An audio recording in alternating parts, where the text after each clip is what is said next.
Here's a Samsung DVD VCR combo from 2004 that someone gave me, and the guy that gave it to me said this thing probably didn't have over 15 hours of use on it, and he loaned it to somebody, and when he got it back it wouldn't play DVDs anymore. Well, the disc spins, but it does not recognize the disc, whether it be a CD or DVD or whatever. And I was going to give up on it, and I was cleaning up the shop today, and I found this laser mechanism, this CD, DVD drive mechanism, whatever you want to call it. And the note on it says it came out of a Sony SLV-D330 or 350 or something, but physically it looks just like the drive that's in here. So I'm going to try a little transplant surgery and see if this thing can be given a few more hours of life.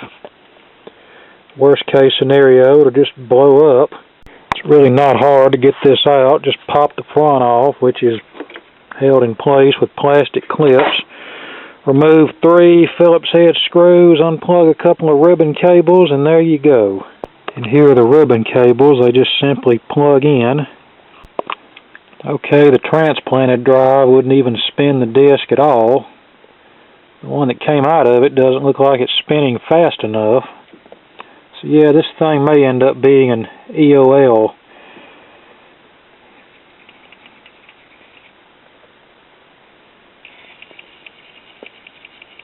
And I'll have to admit, repairing DVD players is not something that I've engaged myself in very much.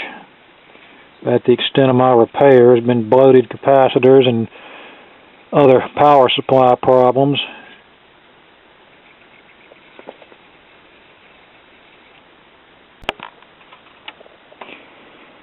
And when you press open, it says load.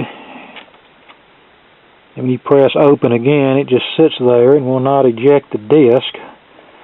So yeah, I think this is probably going to be an EOL item on our hands. I'm not going to waste a whole lot more time with this. Or maybe I'll keep it for the VCR. Maybe it'll play one tape without the VCR mechanism crapping out and destroying my tape. These later mechanisms are unbelievably cheap, as you might expect.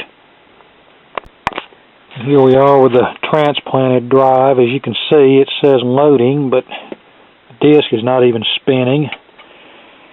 And it also won't open. So yeah, I think this thing has more problems than a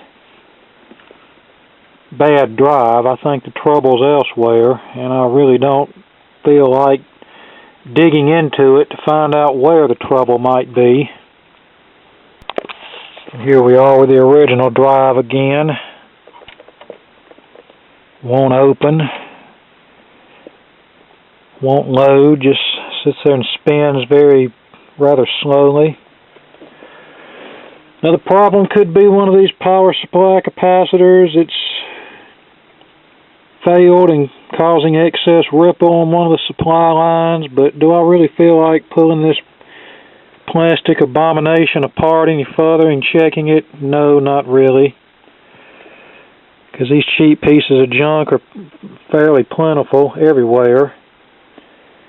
In fact, most of these combo units are of very low quality anyway, so I think we're going to put it back together since the VCR works. I'm going to give it to my friend that sells stuff. Maybe he can get $5 or $10 for the thing, but I'm not wasting any more time with this hunk of garbage. Okay, thanks for watching, and we'll get back to more vintage stuff that will come near being repairable in future videos. And the problem could also be on the board that contains the DVD circuitry. It's not uncommon for the lead-free solder that they use in this crap to crack and break loose from the constant heating and cooling cycling.